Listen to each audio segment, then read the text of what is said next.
Jadi waktu membaca la ilaha illallah, tidak ada yang sempurna kecuali Tuhanku Allah. Kemudian Allah, Tuhanku sempurna. Kemudian sidin yang sempurna. Nah, lamun yang kayak itu, insya Allah hati kita itu sehari-sehari bertambah himung, bertambah senang, bertambah lapang, bertambah gembira. Dengan adanya hati senang, hati gembira, maka badan kita sehat. Dan orang melihat kita awet muda. Kenapa jadi itu aja sesar sehari bina sesar pemanis rupa. Kenapa resepnya hajin meminum jamu Madura? Sebenarnya resepnya itu adalah hati lapang. Hati lapang itu karena ilmu ada di dalam hati. Di antaranya sudah yakin bahwa ada bisi Allah. Allah itu bersifat saraba sempurna. Kada ada kekurangan sesuatu pun.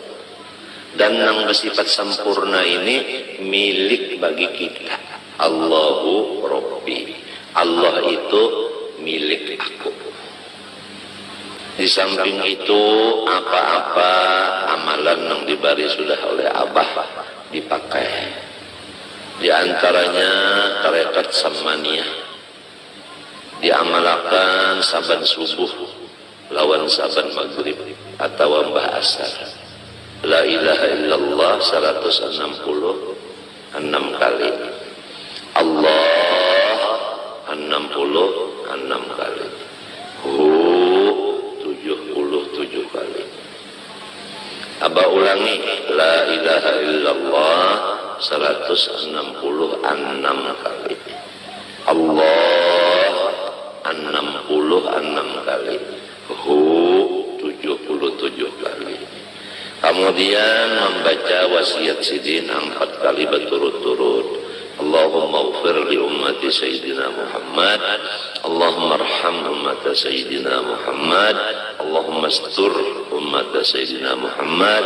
Allahumma jbur ummata Sayyidina Muhammad.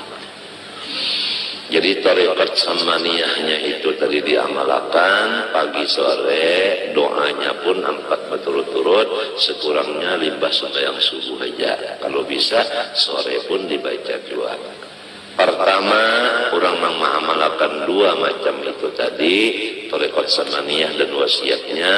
Pertama diberi ilmu ma'rifat. Yang kedua dimurahkan rezeki yang halal. Mana sugih, mana halal. Hakunlah sugih halal pulang. Nomor 3 ditulis jumlah wali kutub.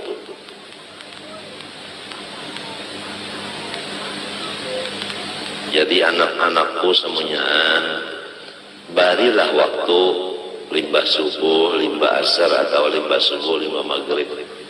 Baca la ilaha illallah 166 kali. Allah 66 kali. Hu 77 kali. Kemudian Allahumma ufir li ummati Sayyidina Muhammad. Allahumma arham ummata Sayyidina Muhammad.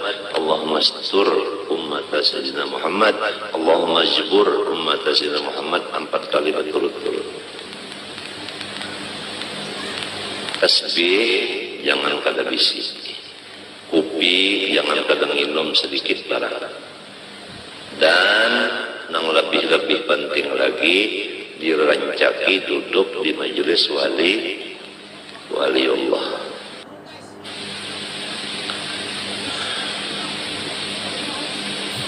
Nang jelas sudah datu pelampaian itu wali itu jelas. Lalu kita ziarah ke sana, duduk Duduknya aja berapa sih itu, hitung memecah intal. Belum lagi kita memandang akan kuburan situ. Belum lagi kita membaca Yasin. Belum lagi kita membaca tahlil. Belum lagi kita membaca wasiat beliau. Setiap orang ziarah ke makam Kalampayan, Sidin minta kepada orang nang ziarah membacakan wasiat Sidin di dalam ziarah itu, yaitu belum lagi kita membaca wasiat beliau. Setiap orang ziarah ke makam Kalampayan, Sidin minta kepada orang nang ziarah membacakan wasiat Sidin di dalam ziarah itu, yaitu pertama membaca Qul huwallahu ahad 13 kali, sholawat Nabi 14 kali, Fatihah sekali, Qul a'udzu birabbil falaq sekali, Qul a'udzu birabbin nas sekali. Ini supaya anak-anakku semua nang ziarah ke Kalampayan jangan kada membaca wasiat Sidin itu. Ada aja tulisannya di muka kubur itu, ada wasiat Sidin itu, ada tulisannya. Pertama membaca Qul huwallahu ahad 13 kali. Sholawat macam-macam, sholawat sallallahu alaihi Muhammad ka Allahumma sholli ala Muhammad ka 14 kali. Yang ketiga surah Fatihah sekali. Yang keempat Qul a'udzu birabbil falaq sekali, Qul a'udzu birabbin nas sekali. Lain dari itu terserah nak baca Yasin, tabarak, batahlil. Hanya meminta kepada Allah, bertawassul, ya Allah ya Tuhan, ulun minta kepada Engkau dengan berkat Batu Kalampayan supaya ulun balaki ulwijah. Astagfirullah, salah diralat.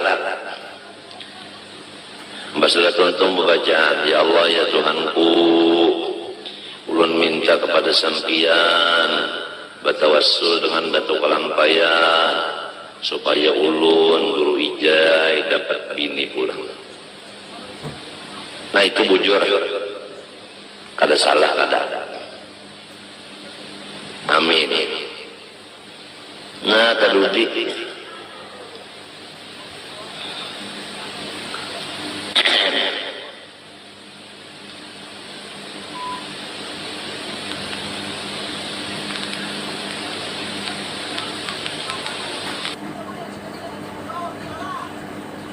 tasbih ada di badannya. Malaikat Allah Ta'ala yang di langit semuanya memintakan kepada Allah supaya dosa-dosa orang itu dihapuskan. Jadi kira-kira anak-anakku semua jangan ada nang kada bisi tasbih.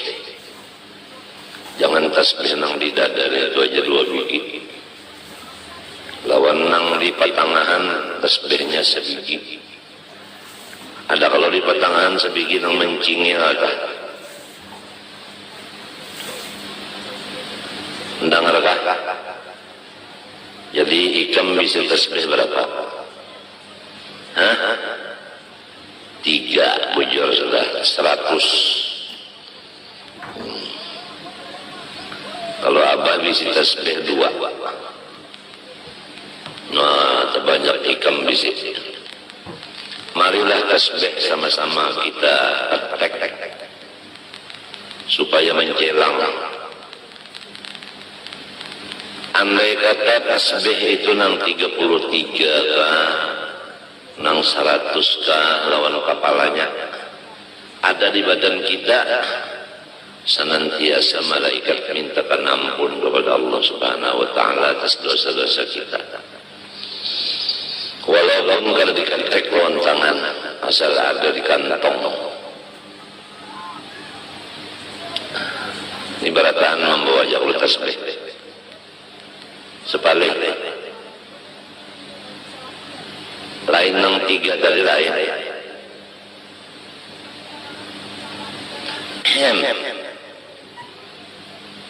Menukar tasbih buntungnya.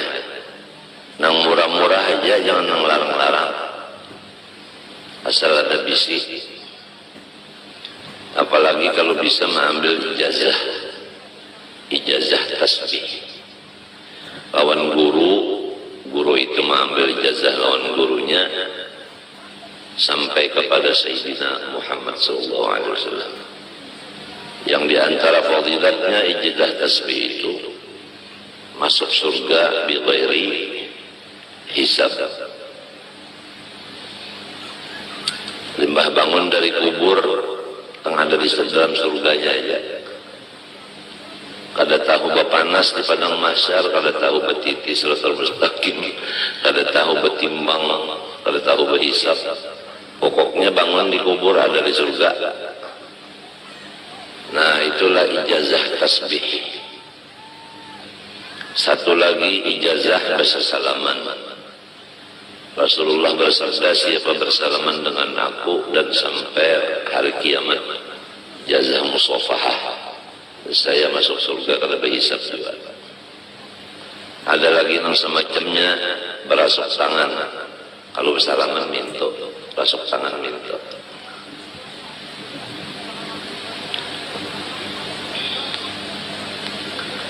Ada lagi itu libasul khilqah. Guru itu memasangkan pakaian yang presiden diandak di kepala, diandak di bahu. Nang bakas pakaian guru itu diandak. Nah, atas tasbih nang pakaian guru diandak di tangan. Nah, itu semuanya satu persatu daripada 5 perkara itu adalah tujuannya masuk surga bi ghairi hisab. Dan itu ada silsilahnya dari guru ke guru sampai kepada Rasulullah SAW. Yang kedua, minum kufi. Selama rasa atau bau kupi masih ada di rongga seseorang, maka malaikat semuanya mintakan kepada Allah supaya dosa orang itu diampuni oleh Allah Subhanahu wa taala. Jadi kepada anak-anakku yang udah mengambil ijazah bersalaman dan tasbih, hendaklah jangan kena menginum kopi sehari semalaman walau sedikit barang minum kopi. Nah, selama kopi itu masih ada di dalam rongga kita, baunya, bekasnya itu, malaikat mintakan ampun segala dosa kita. Yang ketiga terakhir, selama kita duduk di hadapan atau di majelis orang waliullah, selama duduk di situ malaikat semuanya memohon kepada Allah, ampunilah dosa orang itu semuanya. Waliullah ini nang hidup lo nang mati sama, nang sudah dikubur atau nang belum dikubur. Cuma anunya bedanya, kalau nang dikubur kita kada kau pandar lagi, dan kita kada kau melihat lagi lawan sidin, dan kita kada kau lagi bahasa salaman lawan sidin. Sidin sudah dalam kubur, ya Allah. Kalau nang masih hidup kau bersalaman lawan sidin, kau melihat lawan sidin. Apabila sidin melihat kita atau kita melihat sidin, ada disebutkan di dalam riwayat kita, inna lillahi rijalan man nadha ilaihim nadratan sa'ida sa'adatan la yashqa ba'da abada. Ada satu riwayat, man nadharu ilaihi nadratan sa'ida sa'adatan la yashqa ba'daha abada. Bahwasanya wali-wali Allah Ta'ala itu apabila melihat akan seseorang dengan mata beliau, orang yang dilihat beliau itu untung selama-lamanya. Atau beliau pada melihat kita, tapi kita melihat non beliau, ada cengang ya kita lansidin minten, maka si kita ini ditulis untung dunia akhirat. Lamun sidin melihat lawan kita, kita melihat lawan sidin, luar biasa. Nah, inilah hidup kita siang malam ini. Pertama, menuntut ilmu nang mengakibatkan kita ini sehari demi sehari bertambah untung. Jangan sehari-sehari bertambah rugi. Menggunakan mata, menggunakan muntung, menggunakan awak. Awak duduk di majelis waliullah, mata memandang waliullah, tangan bersalaman lawan waliullah, di awak ada tasbih. Sudah rancak kita mendengar apabila orang duduk di majelis waliullah, sama ada nang hidup maupun nang mati, duduknya itu sekadar memecah intalu sabiki, intalu mantah. Intalu mantah itu ambil sabiki, diketek lawan tangan pecah. Duduknya di majelis wali sekadar itu aja, satu mat mana. Maka pahalanya kita duduk satu mat itu lebih banyak daripada mulai keluar di parut beribadat siang malam non stop sampai mati. Misalnya ada seseorang namanya Abdullah, dia duduk di majelis wali sekadar memecah intalu sedikit. Ada seseorang namanya Abdurrahman, mulai keluar di parut Uma langsung beribadat siang dan malam, umurnya 100. Ada sengampihan beribadat 100 tahun mati. Maka Abdullah itulah yang paling sugih pahala daripada Abdurrahman tadi. Nah, itulah artinya cara orang mencari keuntungan hidup. Ma'andak akan burit duduk di majelis waliullah, sekadar memecah intalu sebiji. Kalau duduknya seperempat jam memecah intalu berapa biji? Coba bayangkan, kaliakan aja untung benar. Cuma kalau orang munafik duduk di majelis wali itu sama dengan burung duduk di dalam sangkar. Dia berpikir hendak keluar daripada sangkar itu. Rasa kada nyaman di dalam sangkar. Dia lengah daripada Allah. Dia duduk bukan di majelis wali. Dia kada bisi tasbih. Dia membuang-buang waktu. Mata kada melihat kepada orang soleh. Telinga kada mendengar kata-kata orang soleh. Tangan kada bersalaman lawan orang soleh. Beelang bukan ke tempat orang soleh. Jadi salah inya juga kada menggunakan awaknya kepada yang semestinya. Jelas saja kada. Fa inna lahu ma'isyatan dongka, diberi hidupnya itu susah. Selain daripada di dunia susah. Wa nahsyuruhu yaumal qiyamati a'ma. Dia bangun dari kubur ke padang mahsyar di dalam keadaan buta matanya. Kada gampangan orang buta berjalan mulai di kubur ke padang mahsyar. Tahantup-hantup. Lalu berpanggil lawan Tuhan, Rabbi lima hasyartani a'ma wa qad kuntu basira. Ulun di dunia ya Allah melihat saja mata, kenapa limbah bangun di kubur ini picak? Ujar Tuhan, sudah berapa pelajaran-pelajaran disampaikan guru-guru agama, tapi ikam kada mau mendengar. Ada juga yang mendengar kada maasih, kada menurut, kada memakai. Jadi walau umpat mendengar tapi kada maasih, kada menurut, sama aja lawan nang kada mendengar juga. Hidupnya susah, kena bangun dikubur menuju padang mahsyar itu picak. Wa kadzalikal yauma tunsa.